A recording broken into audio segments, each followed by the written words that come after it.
Hello বন্ধুরা, দেখতে পাচ্ছ একটু উপকরণ দিয়েই আমি ঠাকুর বাসনগুলো কীভাবে পরিষ্কার করবো তা আজকে তোমাদের দেখাবো।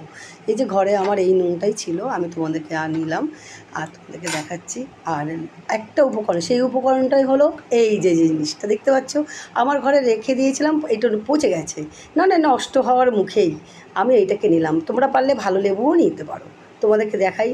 আর এই লেবুটা আমি এই নুনের সঙ্গে মাখিয়ে আর কিছুটা আমি স্টোর করে রাখবো, কারণ পরে বাসন মাজতে পারবো ঠাকুরের।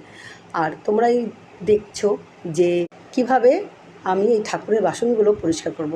অনেক দিন হয়ে গেছে বাসনগুলো আমার মাজা হয়নি, যা দেখাবো বলে। এই যে দেখো, শুধু একটু হালকা হাতে শুধু বুলিয়ে নিলেই হবে, শুধু বারবার করে বুলিয়ে নিলে হবে, কোনো চাপ দিতে হবে না, কিছুই করতে হবে না। এবার আর বাসনগুলো যেগুলো রয়েছে ওইগুলোকেও দেখাবো। সব বাসনগুলো একে একে করে সব বুলিয়ে নেব।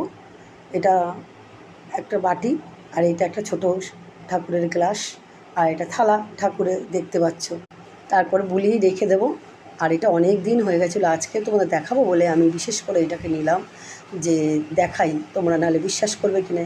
আর তোমরা বাড়িতে ট্রাই করতে পারো, তাহলেই বুঝতে পারবে যে এটা কতটাই উপকৃত হবে, আর ঠাকুরের বাসন মাজাটা খুব ইজি হয়ে যাবে। বাদ বাকিগুলো সব নিয়ে নিলাম। এবার যা ডিটারজেন্ট থাকবে, যেটা দিয়ে তোমরা বাসন মাজো, স্টিলের বাসন, সেটাকে শুধু হালকা করে হাতে বুলিয়ে নেবে। দেখো পুরো চকচক করছে, মানে সোনার মতো বাসনগুলো। আর যত পুরনো বাসন হোক না কেন, সব চকচক করবে। দেখো, দেখলেই বুঝতে পারবে।